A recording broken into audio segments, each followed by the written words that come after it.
এই জীবন মৃত্যু কেন সৃষ্টি করা হয়েছে? الذي خلق الموت والحياة ليبلوكم أيكم أحسن عملا وهو العزيز الغفور جربنا الله أكبر ভালো কাজের জন্য আল্লাহ রাব্বুল আলামিন দুনিয়াতে আমাকে আপনাকে পাঠিয়েছেন। প্রশ্ন করুন কোরআনকে, কোরআন তোমার এই নসিহাগুলো, তোমার এই উপদেশগুলো কারা শুনতে চায়, কারা গ্রহণ করবে? সায়াযাক্কারু মান ইয়াখশা ওয়া ইয়াতাজান্নাবুহাল আশকাল্লাযী ইয়াসলান নারাল কুবরা সুম্মা লা ইয়ামুতু ফিহা ওয়া লা ইয়াহইয়া। কোরআনকে প্রশ্ন করুন, কোরআন বলো তো তোমাকে ভয় করে চললে পরে কি প্রতিদান পাবো আমরা? আল্লাহ রাব্বুল আলামিন বলছেন, লাকিনিল্লাযীনা ইত্তাকাও রাব্বাহুম লাহুম জান্নাতুন তাজরি মিন তাহতিহাল আনহারু খালিদিনা ফিহা নুজুলাম মিন ইনদিল্লাহ وما عند الله خير للأبرار। আল্লাহকে ভয় করব, আল্লাহর জান্নাত আমার জন্য আপনার জন্য ওয়াজিব হয়ে যাবে। একমাত্র ভয় করব কাকে? আসতে বলবেন না, কাকে? আল্লাহকে ভয় করা হলো বান্দার দায়িত্ব। এই দুনিয়াতে তোমাকে ভয় করে চলতে গেলে কি কি বিপদের সম্মুখীন আসতে পারে, আল্লাহ তোমাকে ভয় করলে কি কি বিপদ আসবে কোরআন সুন্দর করে বলছে। যারা পারে ঠোঁট মিলিয়ে বলুন, ওয়ালানাবলুওয়ান্নাকুম বিশাইইম মিনাল খাউফি ওয়াল জু'i ওয়া নাকসিম মিনাল আমওয়ালি ওয়াল আনফুসি ওয়াস সামারাত ওয়া বাশশিরিস সাবিরিন। জোরে বলুন আল্লাহু আকবার। পরীক্ষা আসবে হলো ভয়ের, ক্ষুধার, জান মাল ফল ফলাদের ক্ষতি, এই সমস্ত মাধ্যম দিয়ে পরীক্ষা আসতে পারে। সেই পরীক্ষায় পাশ করলে পরে পুরস্কার দিবেন তিনি আমার কে। আলহামদুলিল্লাহিল আকরামিল্লাযী খালাকাল ইনসানা ওয়া কাররামা ওয়া আল্লামাহু মিনাল বায়ানি মা লাম ইয়ালাম فسبحان الذي لا يحصى امتنانه باللسان ولا بالقلم نشهد أن لا إله إلا الله وحده لا شريك له ونشهد أن سيدنا وحبيبنا ومولانا محمدا عبده ورسوله الذي أرسله بالحق بشيرا ونذيرا وداعيا إلى الله بإذنه وسراجا وقمرا منيرا فقد قال الله تعالى في كلامه المجيد وفرقانه الحميد أعوذ بالله من الشيطان الرجيم بسم الله الرحمن الرحيم إن بطش ربك لشديد إنه هو يبدئ ويعيد وهو الغفور الودود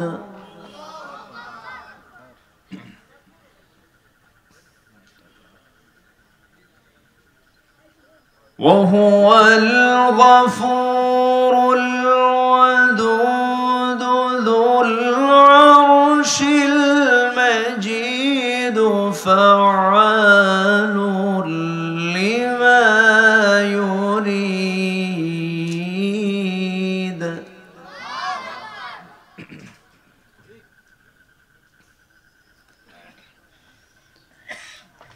هل أتاك حديث الجنود فرعون وثمود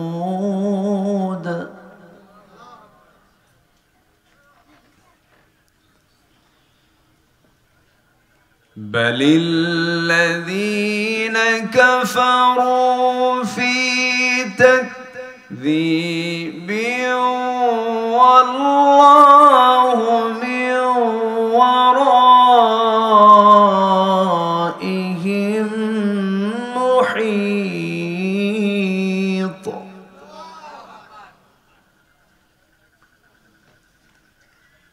بل هو قرآن مجيد في لوح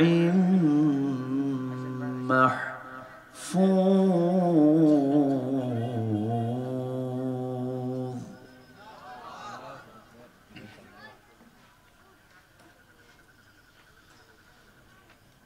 الله أكبر بسم الله الرحمن الرحيم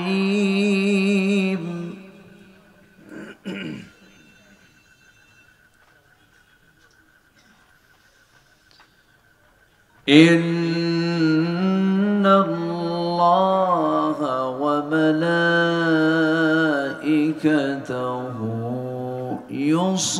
يصلون على النبي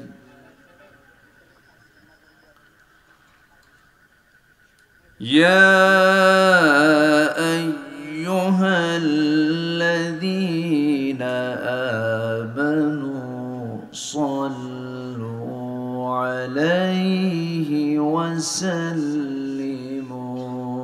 تسليما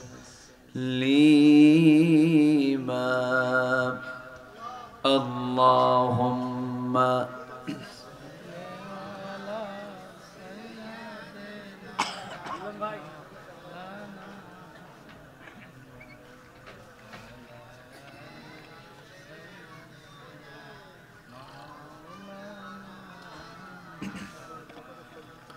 সবাই বলুন বালাগাল উলা বিকামালিহি কাশাফাত তুজা বিজামালিহি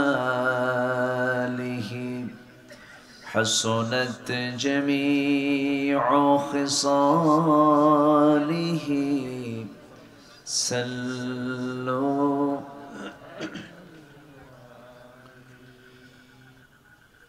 سورة يوسف بداري حكمة لقمان ما قارئ قرآن باري يهدي لسادمان ما بلغ العلا بكماله كشف التجى بجماله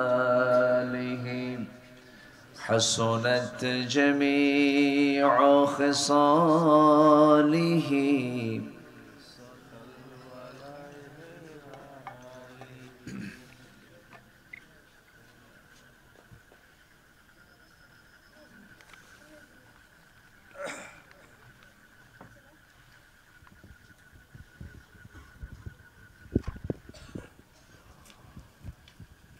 দেশের উত্তরাঞ্চলের সবুজ বেষ্টিত অঞ্চল সমতল এরিয়া রাজশাহীর পবা উপজেলার বড়গাছি হাট হযরত আবু বকর সিদ্দিক রাদিয়াল্লাহু তাআলা আনহু মাদ্রাসা ইতিমখানা মাহফিল ইন্তেজামে কমিটি কর্তৃক আয়োজিত দুদিন ব্যাপী তাফসীরুল কোরআন মাহফিল 2025 ষষ্ঠতম অধিবেশনের মহৎ আয়োজনের সম্মানিত সুযোগ্য সভাপতি জনাব ইসমাইল হোসেন মাস্টার, আজকের মহৎ আয়োজনের সম্মানিত বরেণ্য অতিথি নন্দিত আলেমে দ্বীন মাওলানা খলিলুর রহমান আজাদি, উপস্থিত হাজারাত উলামায়ে কেরাম, ফদলায়ে ইজাম, সুশীল সমাজ, জাতির শ্রেষ্ঠ সন্তান শিক্ষক মণ্ডলী, জাতির বিবেক সাংবাদিক বৃন্দ, সামনে উপস্থিত দূরে কাছের বিভিন্ন স্থান থেকে ছুটে আসা কালেমার ঝান্ডাবাহী, তাওহীদের পতাকাবাহী, দ্বীন ইসলামের নরসারদুল বীর মুজাহিদ, প্রাণ প্রিয় সম্মানিত দ্বীনি ভাইরা, আড়ালে বসে আছেন শ্রদ্ধেয়া সম্মানিতা মা বোনেরা, আলোচনার সূচনায় আনুষ্ঠানিকতার মধ্য দিয়ে আমার পক্ষ থেকে আবারও দিল খোলা, হৃদয় নিংড়ানো, উজাড় করানো সালাম, আসসালামু আলাইকুম ওয়া রাহমাতুল্লাহি ওয়া বারাকাতুহু। সবাই কেমন আছেন? আমাকেও প্রশ্ন করে ফেলেছেন। আল্লাহ তাআলা আমাকে আপনার সাথেই, আপনার মতোই, আপনার সঙ্গেই রেখেছেন, বলি আলহামদুলিল্লাহ। মহান রব্বে করিমের দরবারে অসংখ্য শুকরিয়া যে মহান আল্লাহ সুবহানাহু ওয়া তাআলা সারাদিনের সকল কাজকর্মের ইতি টেনে ক্লান্ত শ্রান্ত দেহটাকে স্বস্তি দেওয়ার জন্য ধীরে ধীরে যখন বিছানার দিকে চলে যাব, ঠিক সেই মুহূর্তে বসে আছি কোরআনের টানে জান্নাতের ফুল বাগানে। যেমনই বাসার বসার তৌফিক দিলেন সেই মহান রবের শানে বলে উঠছি আলহামদুলিল্লাহ। আবারও বলছি আলহামদুলিল্লাহ। চিৎকার মেরে বলছি আল্লাহুম্মা ইন্নী আসআলুকা আল হুদা ওয়াত তুকা ওয়াল আফাফা ওয়াল গিনা। সবাই বলি আল্লাহুম্মা আইন্নি আলা যিকরিকা ওয়া শুকরিকা ওয়া হুসনি ইবাদাতিকা। আমরা আল্লাহ তাআলার শুকর আদায় করে নিলাম। মহান রব্বুল আলামিনের দরবারে লাখ কোটি শুকর, যিনি আমাকে আপনাকে সৃষ্টির সেরা করে দুনিয়াতে পাঠিয়েছেন। মানুষকে আল্লাহ তাআলা দিয়েছেন সকল সৃষ্টির উপরে একটি বিশেষ মর্যাদা, যা অন্য কোনো মখলুককে আল্লাহ তাআলা এই মর্যাদা দেননি। আল্লাহ তাআলা মৃত্যুর মধ্য দিয়ে সকল মখলুকের সকল কিছু সম্পূর্ণ করে ফেলবেন, কিন্তু জিন এবং ইনসান, ওয়ামা খালাকতুল জিন্না ওয়াল ইনসা ইল্লা লিয়াবুদুন মিনাল জিন্নাতি ওয়ান নাস। জিন এবং ইনসানকে, মানুষ এবং জিন জাতিকে আল্লাহ রাব্বুল আলামিন মৃত্যুর পরই তাদেরকে পুনর্জিন্দা করে প্রত্যেকটি কাজের পরিপূর্ণ হিসাব যিনি নেবেন তিনি আমার কে? আসতে বলবেন না, তিনি আমার কে? তিনি যে বিচার করবেন, তিনি যে আমার হিসাব নেবেন, সন্দেহ লাগে না? মরে গেলে শেষ হয়ে যাব? মরে গেলে কি শেষ হওয়ার কোনো সুযোগ আছে? না। কোরআন তা প্রমাণ করে দিয়েছে। কোরআনের প্রতি যাদের দখল বেশি, কোরআনকে যারা ঈমানের সাথে যারা গ্রহণ করেছেন, তাদের কাছে এই বিষয়টা যত বেশি কোরআনটাকে গবেষণা করবে, তার আখিরাতটা তত বেশি ক্লিয়ার হয়ে যাবে। কোরআনটার দিকে যার বেশি নজর থাকবে, খেয়াল থাকবে, তার সামনে জান্নাত এবং জাহান্নামের কোনটা পথ, কোনটা জান্নাত আর কোনটা জাহান্নামের পথ তার সামনে তত বেশি সুস্পষ্ট হয়ে যাবে। এটা এমন একটি ম্যাপ, যে ম্যাপকে ভালো করে দেখতে পারলে এই ম্যাপ ধরেই জান্নাতের দরজায় পৌঁছে যাওয়া সম্ভব। কেউ তো সুবহানাল্লাহ বললেন না। দুনিয়ার ম্যাপে যদি রাজশাহী থেকে টেকনাফ যাওয়া যায়, কাউকে না বলে শুধু ম্যাপ ফলো করলেই পাওয়া যায়। সামান্য গুগল ম্যাপে যদি গোটা পৃথিবীর মানচিত্র যদি এবং টোটাল ম্যাপটা যদি গুগল ম্যাপ আপনাকে দিতে পারে, কোরআন এমন একটি ম্যাপের নাম যে কোরআনের দিকে নজর রাখলে, ভালো করে খুঁজলে পরে এর ডেস্টিনেশন জান্নাত কোথায়, জাহান্নাম কোথায়, সবকিছু কোরআন স্পষ্ট করে আপনাকে জানিয়ে দেয়। জোরে কোন সুবহানাল্লাহ। ইমাম শাফি বলেছেন, কোরআন এমন একটি জানালার নাম যে জানালায় চোখ রাখলে জান্নাত জাহান্নামের দৃশ্য বান্দা দুনিয়াতে বসেই দেখতে পারে। সেই কালামে হাকিম থেকে আমি কিছু কথা বলতে চাচ্ছি। আমাকে সময় দেবেন তো ইনশাআল্লাহ?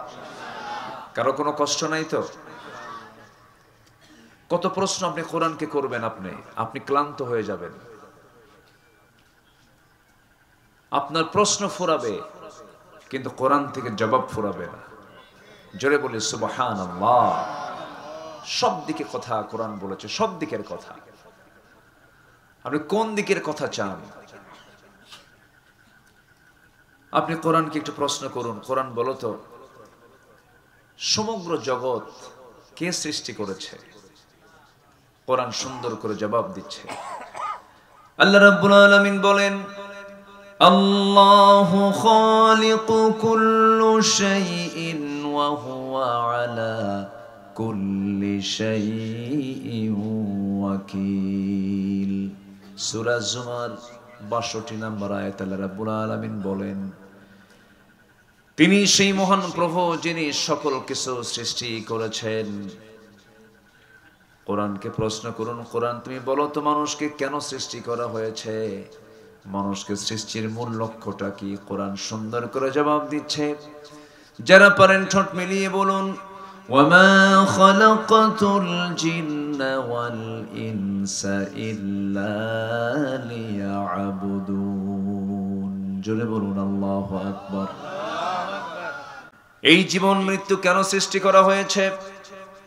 الذي خلق الموت والحياة ليبلوكم أيكم أحسن عملا وهو العزيز الغفور। জোরে বলুন আল্লাহু আকবার।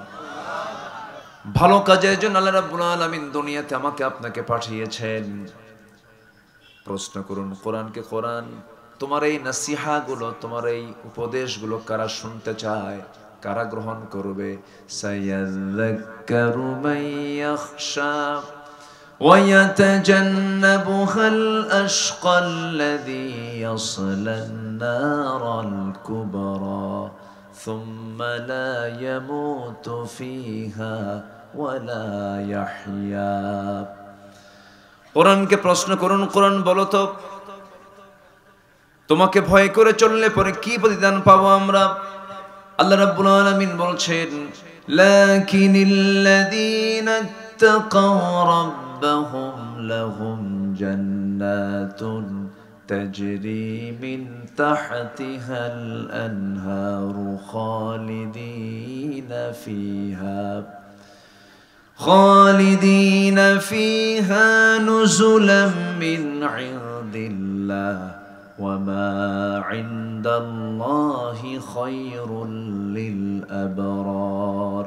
আল্লাহকে ভয় করব, আল্লাহর জান্নাত আমার জন্য আপনার জন্য ওয়াজিব হয়ে যাবে। একমাত্র ভয় করব কাকে? আসতে বলবেন না, কাকে?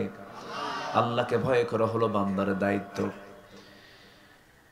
এই দুনিয়াতে তোমাকে ভয় করে চলতে গেলে কি কি বিপদের সম্মুখীন আসতে পারে, আল্লাহ তোমাকে ভয় করলে কি কি বিপদ আসবে কোরআন সুন্দর করে বলছে। যারা পারেন ঠোঁট মিলিয়ে বলুন, ওয়ালানাবলুওয়ান্নাকুম বিশাইইম মিনাল খাউফি ওয়াল জু'i ওয়া নাকসিম মিনাল আমওয়ালি ওয়াল আনফুসি ওয়াস সামারাত ওয়া বাশশিরিস সাবিরিন। জোরে বলুন আল্লাহু আকবার। পরীক্ষা আসবে হলো ভয়ের, ক্ষুধার, জান মাল ফলফলাদের ক্ষতি, এই সমস্ত মাধ্যম দিয়ে পরীক্ষা আসতে পারে। সেই পরীক্ষায় পাশ করলে পরে পুরস্কার দিবেন তিনি আমার কে? আমার বন্ধুগণ, তোমার পথে চলতে গেলে আমরা বন্ধু হিসেবে কাকে গ্রহণ করব? কোরআনকে প্রশ্ন করুন, কোরআন তুমি বলে দাও আমি কাকে, আল্লাহর পথে চলতে গেলে কাকে ফলো করব, কি আমার বন্ধু হবে? ইন্নামা ওয়ালিয়ুকুমুল্লাহু ওয়া রাসূলুহু ওয়াল্লাযীনা আমানুল্লাযীনা ইউকিমুনাস সালাতা ওয়া ইউতুনাস যাকাতা ওয়া হুম রাকিউন। জোরে বলুন আল্লাহু আকবার। আল্লাহর পথে চলতে গেলে, আল্লাহর পথে আমাকে থাকতে গেলে আল্লাহকে এক নম্বর বন্ধু বানাতে হবে, রাসূলকে বন্ধু বানাতে হবে এবং ঈমানদারকে বন্ধু বানাতে হবে। সে কোন ধরনের ঈমানদার বন্ধু হবে? যে ঈমানদার বন্ধুগুলো নামাজ কায়েম করবে, যাকাত আদায় করবে এবং রুকুকারীর সঙ্গে তারা রুকু করবে। আমার দেশে বহু ঈমানদার আছে, নামাজ কায়েম তো দূরেই থাক, নামাজ পড়েও না, যাকাত আদায় করা তো দূরের কথা, সুদের মহাজন হয়ে বসে আছে, আর রুকু তো দেওয়া দূরের কথা, রুকুর উল্টা কাজে পথে বসে আছে। আছে না নাই? আছে। আমার বন্ধুগণ, আমার এই চলার পথে যদি কোনো ভুল হয়ে যায়, কোনো মিস্টেক যদি হয়ে যায়, সেই সময় আল্লাহ রাব্বুল আলামিন বান্দাকে বলছেন ভুল হয়ে গেছে, সমস্যা নাই, তুই আমার দিকে আয়। قل يا عبادي الذين أسرفوا على أنفسهم لا تقنطوا من رحمة الله إن الله يغفر الذنوب جميعا إنه هو الغفور الرحيم। জোরে বলুন আল্লাহু আকবার। আমাদের গুনাহ বড় না আল্লাহর রহমত বড়? বলেন বলেন বলেন বলেন। আমাদের গুনাহ বেশি না আল্লাহর রহমত বেশি? আল্লাহর রহমতের কাছে কোনো গুনাহ টিকবে না। যদি বান্দা তওবার মতো তওবা করে, যদি বান্দা ইস্তেগফারের মতো ইস্তেগফার করে, চোখের পানি ফেলে ফেলে যদি কান্দে, একটা কথা জেনে রাখবেন, দুনিয়ার সকল কান্না দিয়া মানুষকে খুশি না করতে পারলেও এক ফোঁটা চোখের পানি দিয়ে যদি আল্লাহকে খুশি করা যায়, এক ফোঁটা চোখের পানি ৭টা জাহান্নামকে নিভায়া দিয়ে সেই বান্দাকে জান্নাতে নিয়ে যাবে। আমি ভুল করার সঙ্গে সঙ্গে আমি ক্ষমা চেয়ে নেব কার কাছে? আসতে বলবেন না, কার কাছে? সেই ভুলটা হবে কি ইচ্ছা করে না অনিচ্ছা করে? বলেন বলেন। ইচ্ছায়, পরিকল্পিত হতে পারে না। ঈমানদার পরিকল্পিত কোনো গুনাহ করতে পারে না, কিন্তু 16 বছর শুধু আমরা দেখেছি পরিকল্পিত ষড়যন্ত্র করা হয়েছে, পরিকল্পিত নাটক সাজানো হয়েছে। 6 মাস পর পরই জঙ্গি নাটক দেখেছি আমরা। এই 8 মাস 9 মাস চলে গেল, একটা জঙ্গি নাটক নাই। আছে নাটক? আর কোন আস্তানা খুঁজে পায় না, কোন অভিযানে যায় না, কোন খোঁজ খবর আর এগুলো নাই, কোন জঙ্গি নাটক নাই। এই নাটক যিনি বানাতেন, এই নাটকের যিনি নাট্যকার, তিনিই তো দেশে নাই, দিল্লি গিয়ে বসে আছে।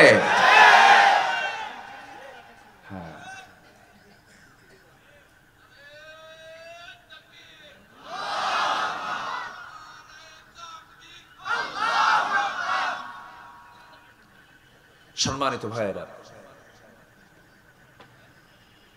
পরিকল্পিতভাবে সাজানো নাটক তারা তৈরি করেছে। আল্লাহর পছন্দের বান্দাগুলোকে তারা পরিকল্পিতভাবে রাষ্ট্রীয়ভাবে হত্যা করেছে তারা। আপনি চিন্তা করতে পারেন আল্লামা সাঈদীর মতো মানুষকে কেমন করে নাটক তৈরি করে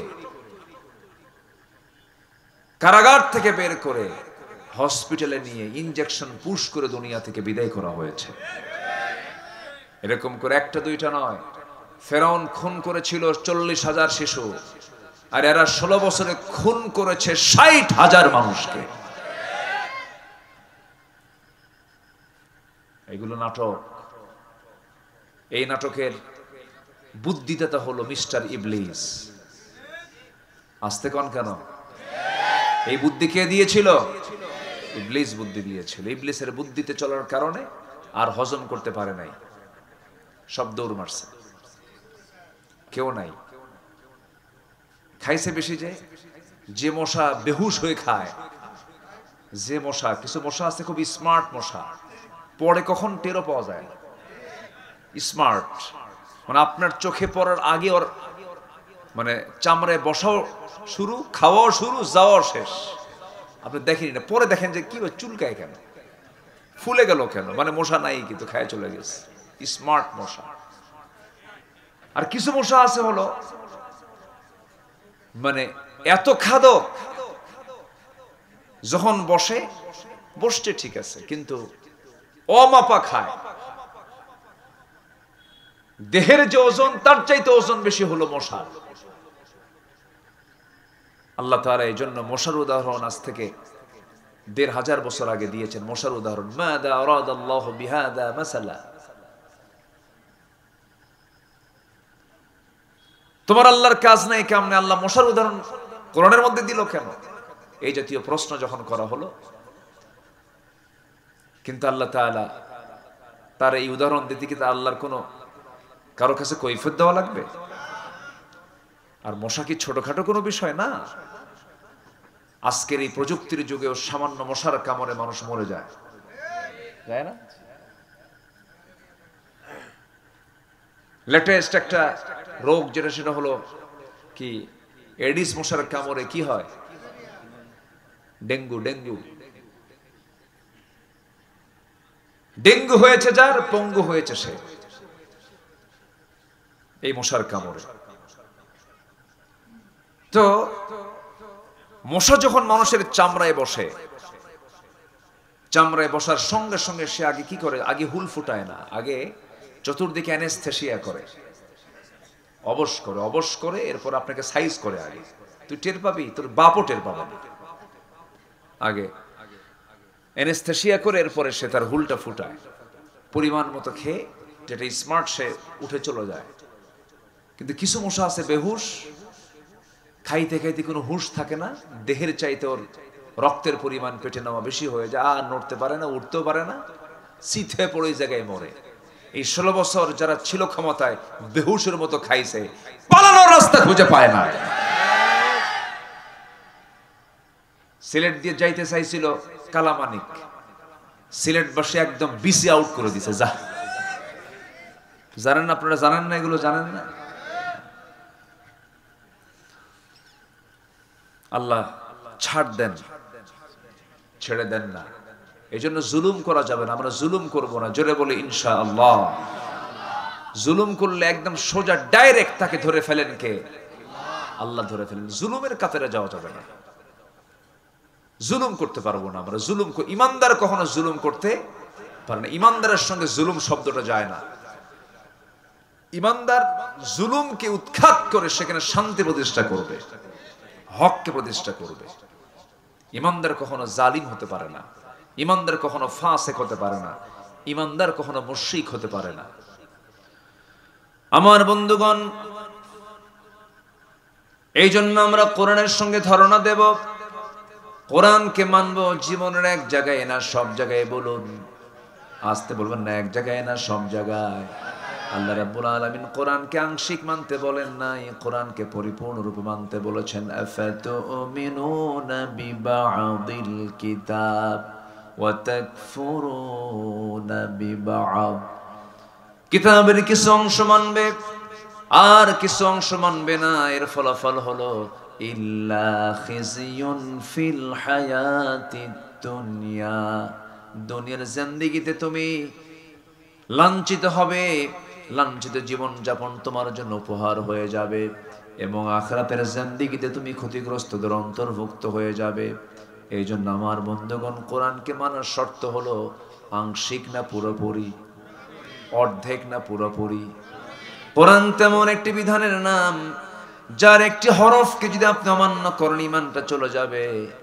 একটা শব্দ তো দূরেই থাকলো, একটা আয়াত তো দূরেই থাকলো, একটা হরফকে যদি আপনি অস্বীকার করেন আপনার ঈমান থাকবে না। এই জন্য কোরআনকে সম্পূর্ণরূপে মানার জন্য তাকিদ দিয়েছেন তিনি আমারকে। উদখুলু ফিস সিলমি কাফা ওয়ালা তাত্তাবিউ খুতুওয়াতিশ শাইতান ইন্নাহু লাকুম আদুউম মুবিন। জোরে বলুন আল্লাহু আকবার। পরিপূর্ণরূপে ইসলামে দাখিল হয়ে যাও। আংশিক ইসলামকে মানা যাবে না। ব্যক্তিগত জীবনে ইসলাম মানবে, পারিবারিক জীবনে ইসলাম মানবে, রাষ্ট্রীয় জীবনে ইসলাম মানবে না। রাজনীতির প্ল্যাটফর্মে গিয়ে নবীর নাম বাদ দিয়ে দিবা। রাজনৈতিক আন্দোলন করতে গিয়ে আমার নবীর সুন্নাহকে বাদ দিয়ে তুমি অন্য নেতারা তুমি সুন্নাহকে ধরবা। রাসূলকে শুধু নামাজে মানবে, রাসূলকে শুধু রোজাতে মানবে, রাজনীতির প্ল্যাটফর্মে মানবে না, রাষ্ট্রবিধানে মানবে না, আইনে মানবে না। তুমি নবীর উম্মত নাও, তুমি হলো ভণ্ড, মহাভণ্ড। ঠিক কিনা? নিজের সুবিধা মতো করে ইসলামকে মানতে চায়, সুবিধা মতো নিজের সুবিধা ইসলাম মানা যাবে না। ইসলামকে মানতে হবে ইসলামের মতো করে। ইসলামকে মানতে হবে কি? ইসলামের মতো করে ইসলামকে মানতে হবে। ইমানদার কখনো বলতে পারেন আমি জাতীয়তাবাদী চেতনার মানুষ। ইমানদার কখনো বলতে পারেন আমি সেকুলার পন্থী মানুষ। ইমানদার বলতে পারেন আমি সোশিয়ালিজমকে লালন করি। ইমানদার বলতে পারেন আমি ক্যাপিটালিজমকে লালন করি। কারণ এই সমস্ত ইজমগুলো সব মানুষের তৈরি করা ইজম। এই সমস্ত তন্ত্র মন্ত্র পচা বস্তা সব নিজের জীবন থেকে ধুয়ে মুছে সাফ না করা পর্যন্ত ঈমানের দাবি করা সম্ভব নয়। রাগ করতেছেন নাকি আপনারা?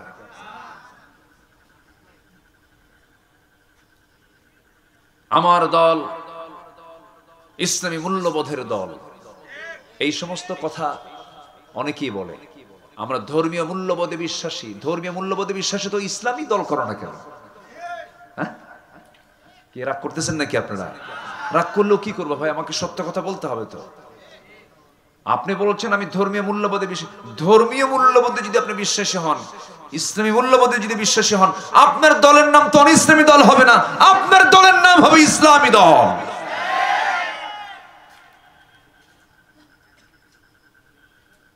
আল্লাহ পাক দল করতে বলেছেন কি ইসলাম না অন ইসলাম? আরো জোরে, আরো জোরে। কোন ইসলাম? কোন ইসলাম? শহীদুল ইসলাম, শরীফুল ইসলাম, আরিফুল ইসলাম, না আল ইসলাম? দিন ইসলাম। হ্যাঁ, ফাইন, দিন ইয়াল ইসলাম। আল্লাহ রাব্বুল আলামিন বলেন ইন্নাদ-দীনা ইনদাল্লাহিল ইসলাম।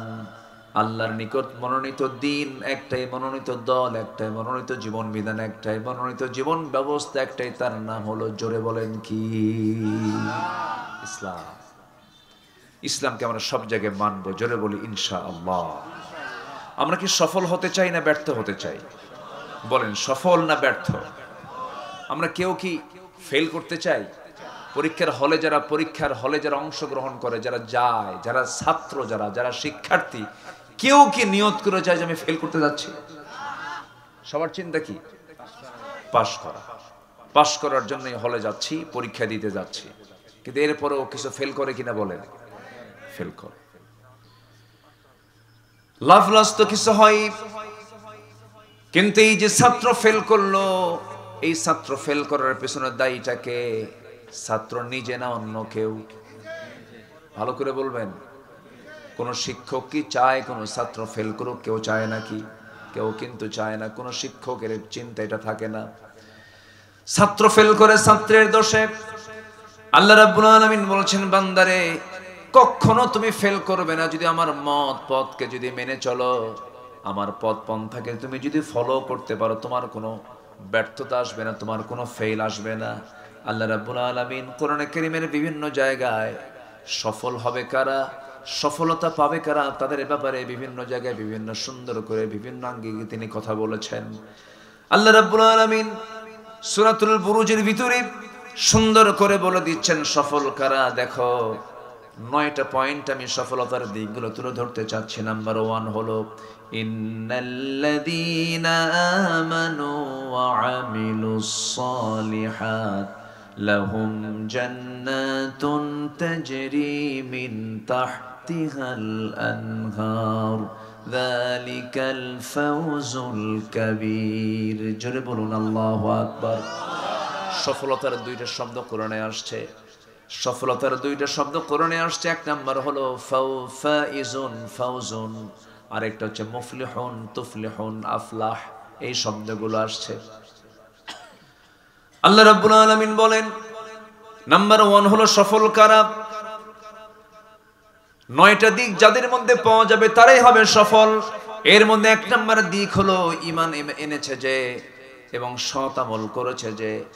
ইন্নাল্লাযীনা আমানু ওয়া আমিলুস সালিহাত লাহুম জান্নাতুন তাজরি মিন তাহতিহাল আনহার।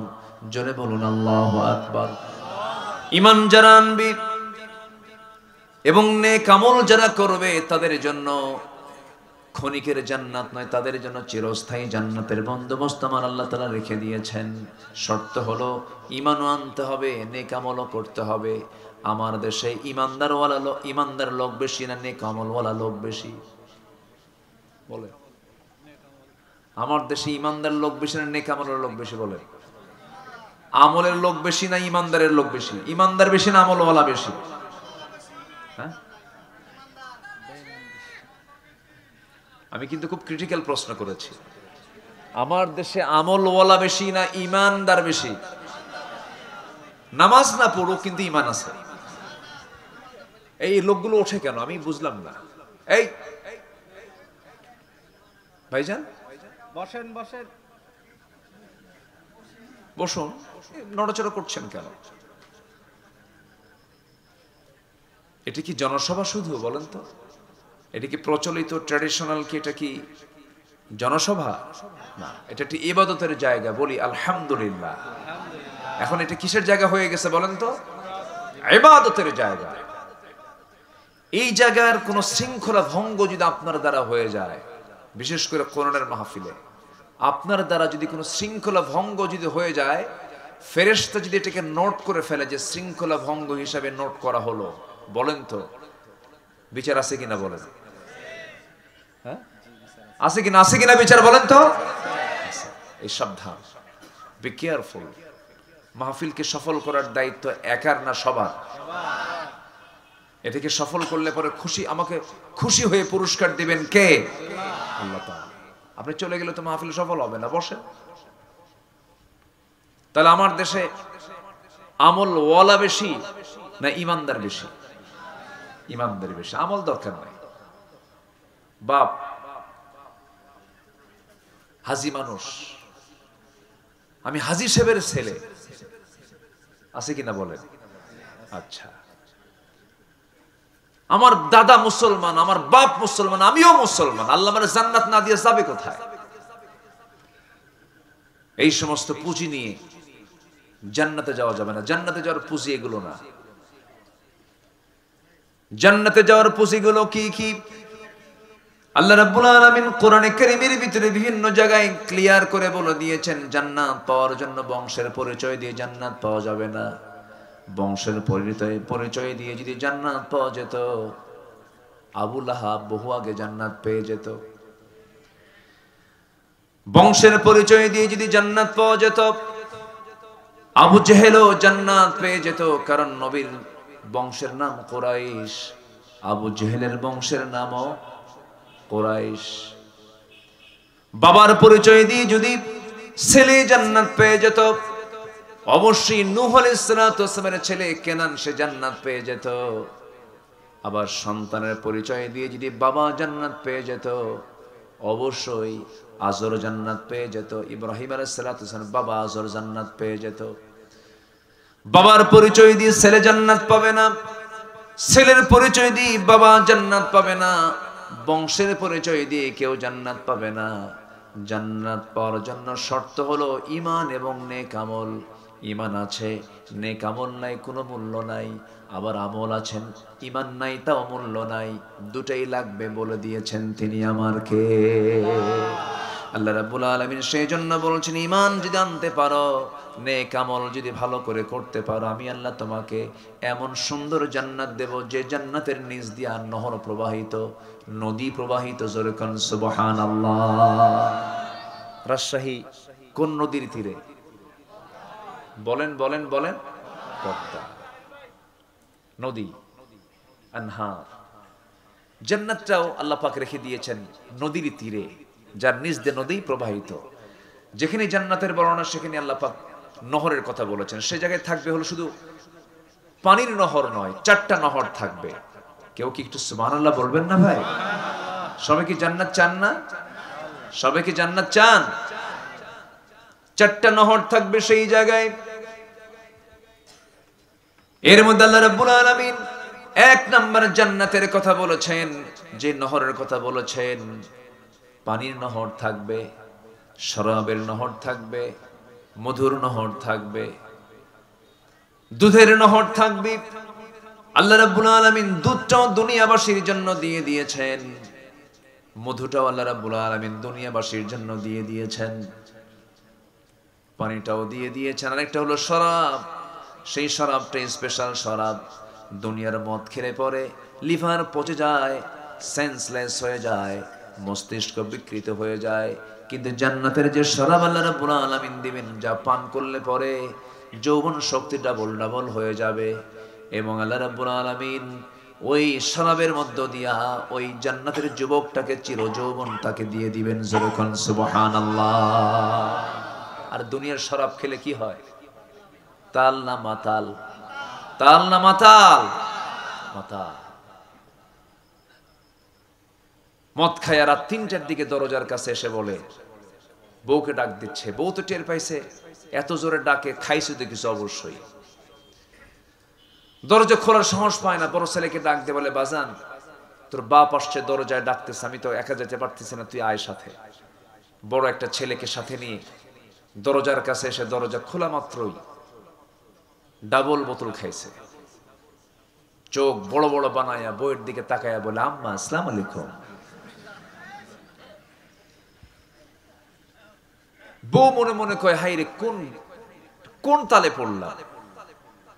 এটা রাগ করে বলে ফেললো, তোমার কি একটু হুঁশ নাই? পাশে একটা যুবক ছেলে পাশে দাঁড়ায় আছে, তুমি তার সামনে আমার মা বলে ডাকো? ছেলের দিকে এখন উল্টা তাকায়া বলে, দুলাভাই আসসালামু আলাইকুম। এই হচ্ছে দুনিয়ার শরাব। এবং যে যে মাদকাসক্ত, তার দ্বারা সবই সম্ভব। সে তার নিজের মেয়ের সঙ্গেও জেনা করতে পারে, নিজের বোনের ইজ্জত দিতে পারে, একটা মানুষকে খুন করতে পারে। আর সেই মদের ফ্যাক্টরি আমার দেশে থাকে, আর সেই মদের আইন আমার দেশের সংসদে মুসলমানরা পাস করে। আর সেই দল করে বলে, আমি ধর্মীয় মূল্যবোধে বিশ্বাসী। কি কথা কি বুঝতেছেন আপনারা? কার গায়ে লাগলো আর কার গায়ে না লাগলো এগুলো আমাদের দেখার বিষয় নাই। এগুলো কথা বলতে হবে আমাদের। জেল খাটছি, অনেক অত্যাচার সহ্য করছি, সমস্যা নাই। মরবো তো একবারই, মরার মতো মরবো।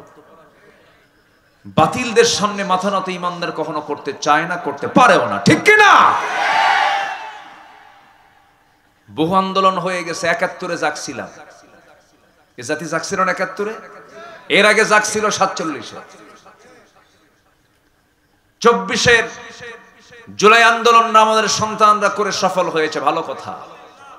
ভালো, আলহামদুলিল্লাহ। কিন্তু আমরা নতুন বাংলাদেশ দেখতে চাই, কোরআনকে সাথে নিয়ে নতুন বাংলাদেশ আমরা দেখতে চাই।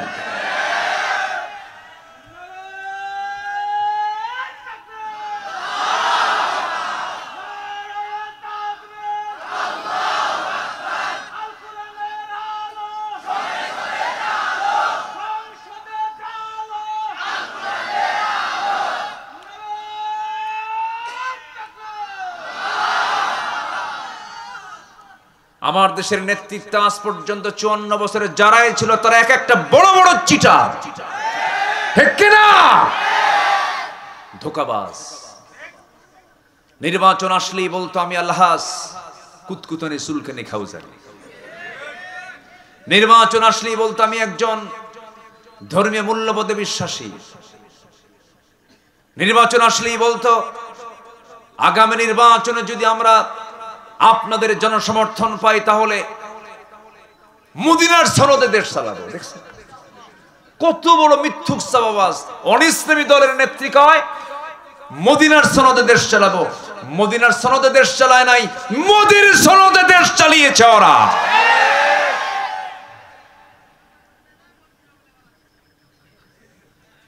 সম্মানিত ভাইয়েরা, আমরা চাঁদাবাজদের দৃশ্য আর বাংলার জমিনে দেখতে চাই না। যারা ভূমিদস্যু, যারা পুকুর দখল করে, ব্যবসা দখল করে, জায়গা দখল করে, ওই সমস্ত কালোবাজারিদের নেতৃত্ব দেখতে চাই না আমরা বাংলার জমিনে।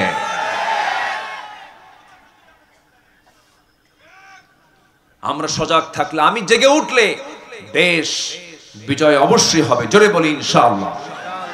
আমি নিজেই এক একটা বাংলাদেশ, আমি নিজেই এক বাংলাদেশ, ঠিক কিনা? আমরা এগিয়ে যাব সামনের দিকে সততা নিয়ে, নৈতিকতা নিয়ে, আদর্শ নিয়ে, ঈমান নিয়ে। আল্লাহ কবুল করুন। দেখলাম তো সবকিছুই, কত কষ্ট করে আমার সন্তানরা জীবন দেয়, আর উপদেষ্টার পদগুলো নিয়ে ক্ষমতার মসনদে ওরা বসে এদেশের শত্রুগুলোকে দেশ থেকে পাচার করে দেয়। বড় আফসোস। মঞ্চ উঠলেই 16 বছর ধরে এক নেতার বক্তব্য শুনতাম, মঞ্চ উঠলেই বলতো খেলা হবে।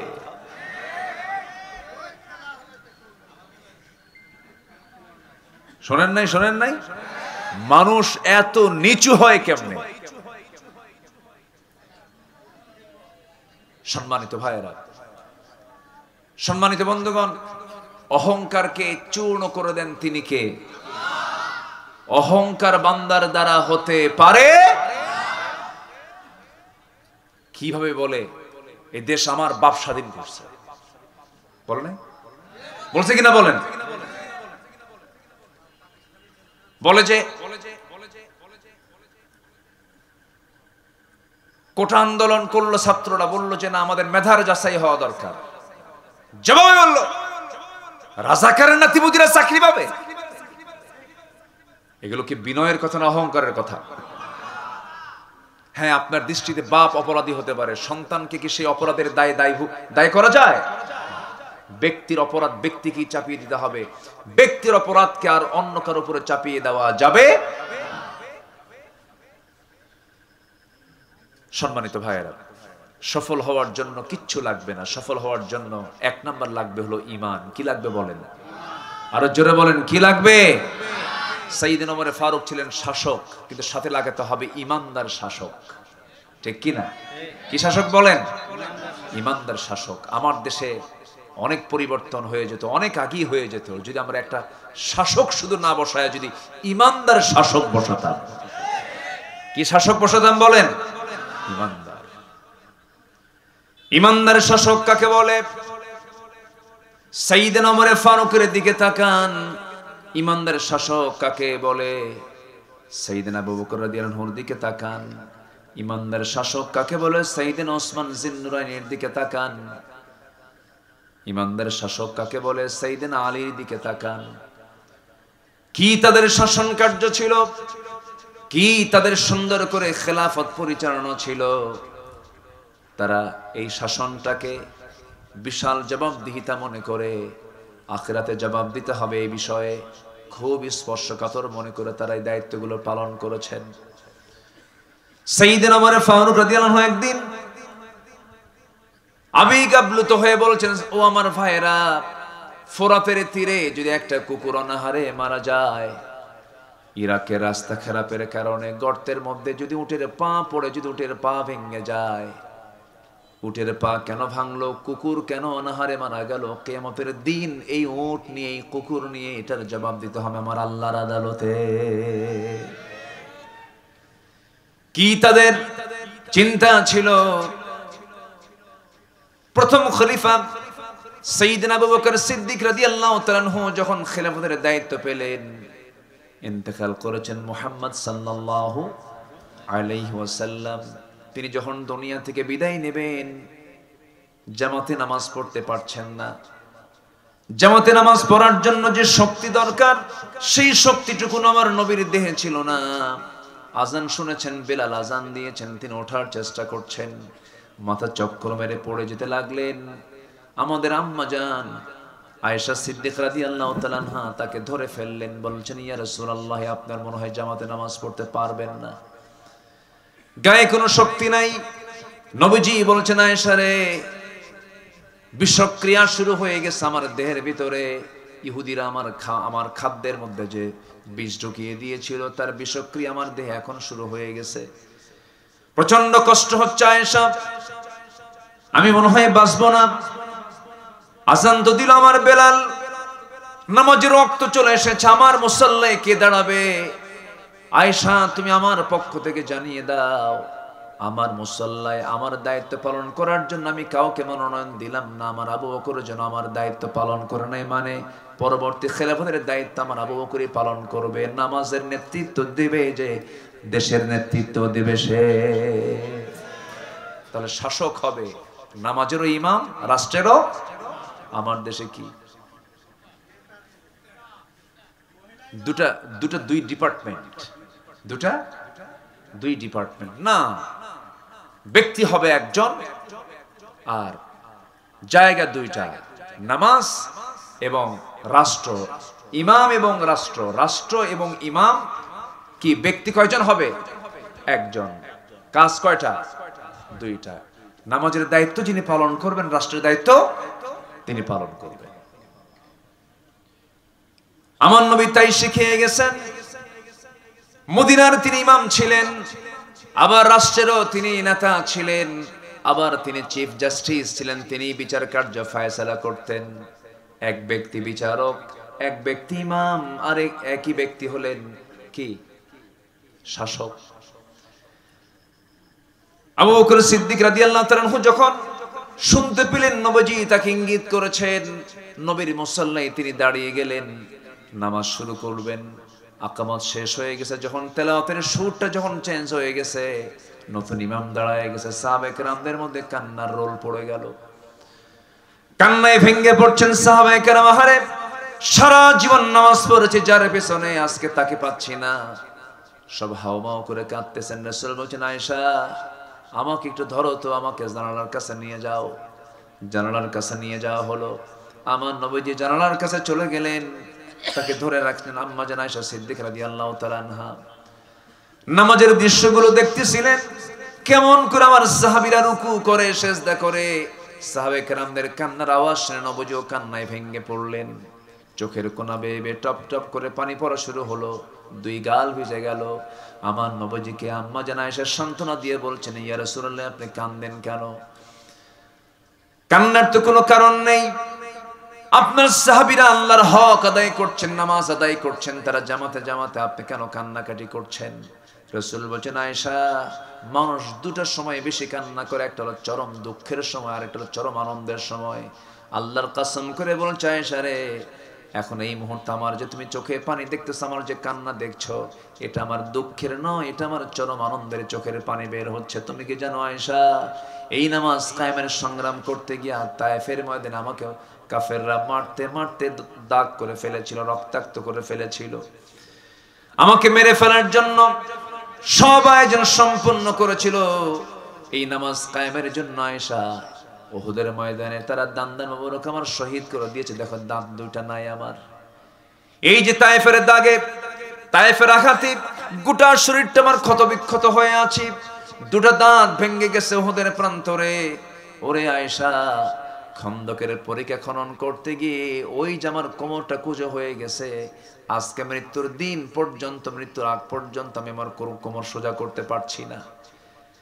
যে নামাজ কায়েমের জন্য আমার কোমর চলে গেল, আমার দাঁত চলে গেল, দেশ ছাড়তে হলো, গালিগালা শুনতে হলো, ক্ষত বিক্ষত হতে হলো। আমার চাচা আমির হামজাকে মেরে তারা কলিজা পর্যন্ত বের করে চিবায় চিবা প্রতিশোধ নিতে পারলো। সেই নামাজ আজকে রাষ্ট্রীয় পর্যায়ে কায়েম হয়ে গেছে। আয়েশা, এটা আমার দুঃখের হাসি, দুঃখের কান্না নয়, এটা আমার আনন্দের কান্না। জোরে কোন সুবহানাল্লাহ। আমার বন্ধুগণ, আমার নবীর ইন্তেকাল হয়ে গেল, বহু লম্বা কথা। ইন্তেকাল হয়ে যাওয়ার পর খিলাফতের দায়িত্ব গ্রহণ করলেন হচ্ছেন সাইয়েদনা আবু বকর সিদ্দিক রাদিয়াল্লাহু তাআলা আনহু। দায়িত্ব পালন শুরু করলেন, কিন্তু তার দায়িত্বের আগ থেকে তিনি এক প্রতিবেশী বৃদ্ধা নারীর তিনি হক আদায় করতেন। তার স্বামী ছিল না, তার কোনো ছেলে সন্তান মেয়ে সন্তান কেউ ছিল, নিঃসন্তান একজন মহিলা ছিলেন, বয়স্ক নারী ছিলেন। তার ঘরের পাশেই তার ঘর, তাকে দেখার জন্য যেমন তেমন কেউ ছিল না। তিনি করতেন কি, প্রত্যেক রাতে তিনি চলে যেতেন মহিলার কাছে, গিয়ে তার কাপড় চোপড় ধুয়ে দিতেন, তার খাবার টাবার প্রস্তুত করে দিতেন, ধুয়ে দিতেন, সবকিছু পরিষ্কার করে ঘর বাড়ি পরিচ্ছন্ন করে তিনি দিয়ে আসতেন। কিন্তু খেলাফতের দায়িত্ব যখন পেলেন, ওই বৃদ্ধা নারী মনে মনে চিন্তা করতেছে, আজকে থেকে আমার খেদমত করবে কে? আবু বকর তো নতুন দায়িত্ব পেয়ে গেল, কিন্তু দায়িত্ব পেয়েছেন, এটার কোনো প্রভাব ওই বৃদ্ধা নারীর ঘরে পড়লো না। যথারীতি তিনি সব কাজ শেষে তিনি মহিলার ঘরে ঢুকতেন, কাপড় চোপড় ধুয়ে দিতেন, রান্না বান্না করে দিতেন, ফল ফলাদিগুলো ধুয়ে দিতেন, খেদমত চালাতে লাগলেন। পাশেই ছিল সাইয়েদনা ওমর ফারুকের বাড়ি। তিনি মনে মনে চিন্তা করছেন, আমাদের ভাই আবু বকর তো খেলাফতের দায়িত্ব পেয়েছেন, ওই মহিলার খেদমত আমি করা শুরু করি। দরজায় গিয়ে নক করে বলছেন, আমি ওমর, আমি আপনার খেদমত করতে আসছি। সঙ্গে সঙ্গে মহিলা বলছে, খেদমতের প্রয়োজন নাই, কিছুক্ষণ আগে এক যুবক আমার খেদমত করে দিয়ে চলে গেছে। মনে মনে চিন্তা করলেন, কোন সেই খাদেম আমার দেখা দরকার। সাইয়েদনা ওমর ফারুক করলেন কি, অন্ধকার রাত্রিতে ওই বৃদ্ধা নারীর, বৃদ্ধা মহিলার ঘরের দরজার পাশে তিনি দাঁড় হয়ে আছেন। কে যেন খালি পায়ে চট করে ঘরের মধ্যে ঢুকে গেল। প্রথম রাত পান নাই, দ্বিতীয় রাত পান নাই, তৃতীয় রাতে তিনি দেখতে পেলেন কে যেন ঘরের মধ্যে খালি পায়ে ঢুকে গেল। অপেক্ষার প্রহর গুনলেন। কিছুক্ষণ পর দরজা খুলে যখন বের হতে নিয়েছেন, নগ্ন পায়ে পিছন থেকে চট করে তার হাতটা চেপে ধরেছে। মুখের দিকে তাকায় দেখেন কেউ নয়, সাইয়েদনা আবু বকর সিদ্দিক রাদিয়াল্লাহু আনহু সামনে দাঁড়ানো। ওমর ফারুক বলছে, আমিরুল মুমিনিন, আমাদের তো কিছু হক আছে।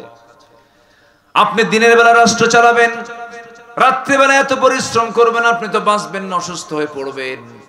সাইয়েদনা আবু বকর বলেন, আবু ওমর, কিয়ামতের দিন আমার হিসাব তুমি দিবা না, তোমার হিসাবটা আমি দেব না। আমার প্রতিবেশীর হক আমাকে আদায় করার সুযোগটা তুমি দিয়ে দাও। জোরে কোন সুবহানাল্লাহ।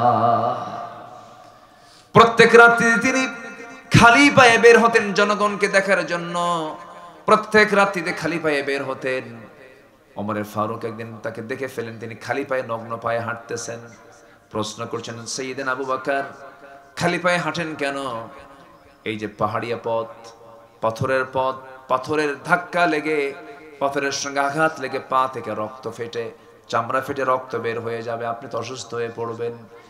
সাইয়েদনা আবু বকর বলেন, ও আমার ভাই ওমর, আমি যদি খালি পায়ে গভীর রাত্রিতে না হেঁটে যদি জুতা পায়ে হাঁটি, জুতার শব্দের সাথে, জুতার সাথে পাথরের আঘাত লাগবে, একটা আওয়াজ বের হয়ে যাবে। এই আওয়াজটা যদি আমার রাষ্ট্রের, আমার নাগরিকের কানে চলে যায়, গভীর রাত্রিতে ঘুম নষ্ট হয়ে যাবে। আর যদি আমার পায়ে হাঁটার শব্দে যদি আমার প্রতিবেশী, আমার রাষ্ট্রের নাগরিকের যদি ঘুম নষ্ট হয়ে যায়, কিয়ামতের দিন এর জন্য আসামির কাঠগড়ায় দাঁড়িয়ে তারা জবাব দিতে হবে। এই জন্য আমি নগ্ন পায়ে, খালি পায়ে জনগণকে দেখার জন্য নিশীতে রাত্রিতে হাঁটতেছি। জোরে কোন সুবহানাল্লাহ। নেতা আসিবেন রাজশাহীতে, ঢাকা হইতে, কি হইতে, ঢাকা হইতে আসিবেন, বা ইয়ারে আসিবেন, এয়ারপোর্টের লাইন সম্পূর্ণ ক্লোজ। ভিভিআইপি আসিবেন, ঠিক আছে কিনা? সাহেব বাজারের রাস্তা 3 ঘন্টার জন্য বন্ধ।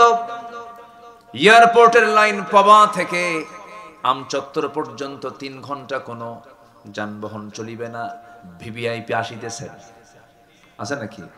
এগুলো ভিআইপি এগুলো সোর সোর, ঠিক কিনা?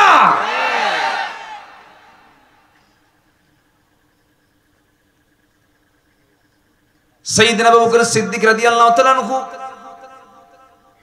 নাগরিকের ঘুমের যেন ব্যাঘাত না হয়, জুতার সাথে পাথরের একটা ধাক্কা লাগবে, আওয়াজটা নাগরিকের কানে চলে যাবে, ঘুম নষ্ট হবে, এজন্য তিনি খালি পায়ে হাঁটতেন। জোরে কোন সুবহানাল্লাহ। কি চেতনা তাদের মধ্যে কাজ করত! আমার বন্ধুগণ, কথার তো কোনো শেষ নাই। 2 বছর খেলাফতের দায়িত্ব পালন করেন। কয় বছর বলেন?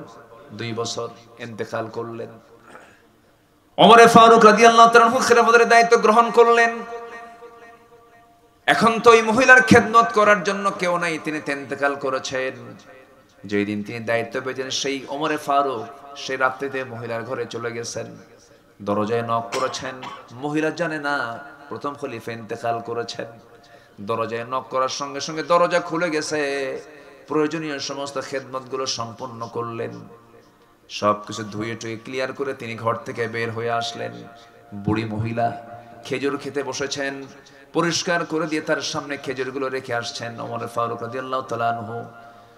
সেই খেজুর থেকে একটা খেজুর মুখের মধ্যে নিয়ে তিনি খেতে নিয়েছেন। হঠাৎ করে কামড় দিয়েছেন, দাঁতের নিচে খেজুরের বীজটা আটকে গেছে। সঙ্গে সঙ্গে বুড়ি মহিলা বলে ফেলতেছেন ইন্না লিল্লাহ। ইন্না লিল্লাহ বলার কারণ হলো উনি মনে মনে সিদ্ধান্ত নিয়েছেন, বুঝতে নিশ্চিত হয়েছেন, নিঃসন্দেহে আমার আগের খাদেম আবু বকর নাই, সে দুনিয়া থেকে বিদায় নিয়েছে। কারণ আমার আবু বকর যদি আজকে খেদমত করতে আসতো, আমার আবু বকর খেজুর শুধু ধুয়ে দিত না, খেজুরের বীজটা শুদ্ধ সব খেজুর থেকে বের করে আমার জন্য খাওয়ার সুবিধা করে দিত। জোরে কোন সুবহানাল্লাহ। আমার বন্ধুগণ, এই জন্য শাসক দরকার। কি ইমানহীন না ইমানদার? বেনামাজি না নামাজি? খেয়ানতকারী না আমানতদার? মিথ্যাবাদী না সত্যবাদী? ওয়াদা রক্ষাকারী না ওয়াদা ভঙ্গকারী?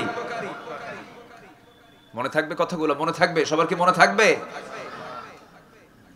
আমরা তো মানুষও ভালো না, আমার এই দেশের মানুষ তো আমার ভালো না। ভালো মানুষ আপনার কাছে আসলে তখন আপনি ঠেলে দিয়ে বলেন, আপনি এখানে আসছেন কেন? এখানে কি ভালো মানুষের ভাত আছে? আমরা এই দেশের মানুষও ভালো না, তো আমাদেরও সমস্যা আছে, আছে না নাই বলেন? ফাইল নড়ে না, ঘুষ দেয় কে? কে দেয়? জনগণ। জনগণ দেয় না? জনগণ দেয়। স্যার ফাইলটা তাড়াতাড়ি পার করে দেন, আপনার ফাইল তো 99 নম্বরে। কে 99 নম্বরে থাকুক, ওটাকে 1 নম্বরে আনতে হবে। কত দিতে হবে স্যার বলেন? আছে না নাই? আচ্ছা, ঘুষ খাওয়া তো দোষ, তবে ঘুষ দেওয়ার মধ্যে কোনো দোষ নাই। আসতে কয়, আছে না নাই? সুদ খাওয়া তো দোষ, তবে সুদ দিতে কোনো দোষ নাই। হ্যাঁ, আছে না নাই? সুদ খাওয়াও দোষ, সুদ দেওয়াও দোষ। সুদ খাইলি কেন? এটারও বিচার হবে। সুদ দিলে কেন? এটারও বিচার হবে। বিচার করবেন কে? চলে যাচ্ছেন নাকি আপনারা? সবাই থাকবেন তো? জোরে বলি ইনশাআল্লাহ। সুদের কথা বলতেছি তো আবার রাগ করতেছেন কিনা জানি না। এই সময় দয়া করে উঠবেন না, যদি ওঠেন ভাববো ওটাই সুদ খায়।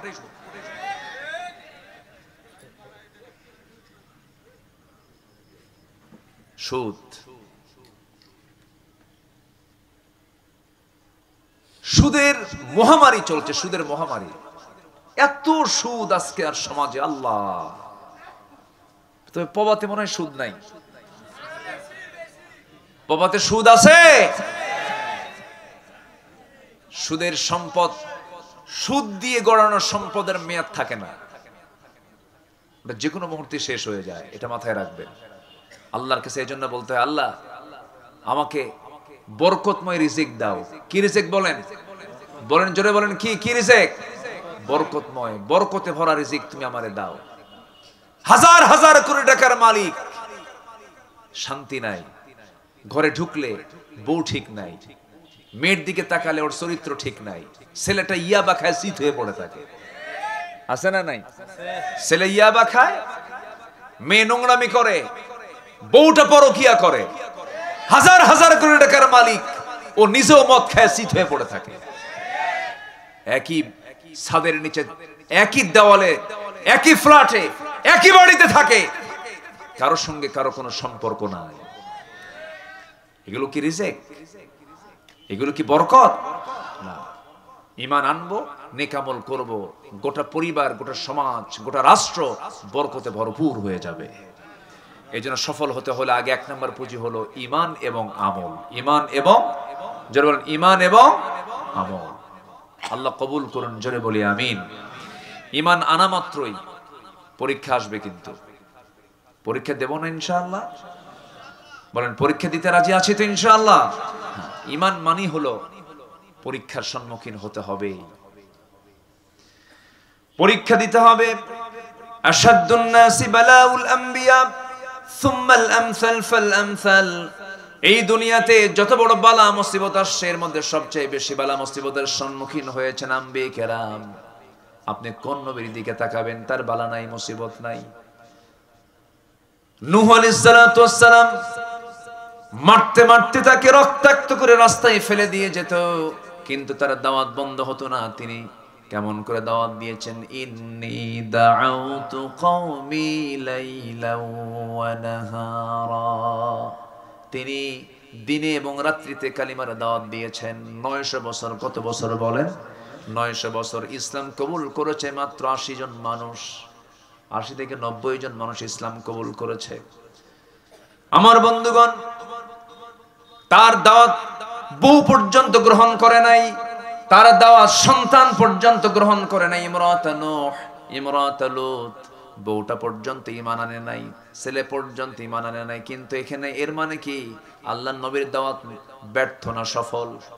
বলেন বলেন বলেন বলেন। তার দাওয়াত কিন্তু ব্যর্থ ছিল না। আইয়ুব আলাইহিস সালাতু ওয়াস সালাম কে আল্লাহ রাব্বুল আলামিন কত বড় পরীক্ষায় ফেলে দিয়েছেন। অসুখ বিসুখ হলে পরে অনেকে হতাশ হয়ে যান। আল্লাহ তাআলা নবীকে অসুখ দিয়ে বুঝিয়ে দিয়েছেন, দুনিয়ার মুসলমান, দুনিয়ার বান্দারা, তোমরা মন খারাপ করো না, আমি আমার পছন্দের নবীকে পর্যন্ত আমি রোগ দিয়ে তাকে পরীক্ষা করেছি।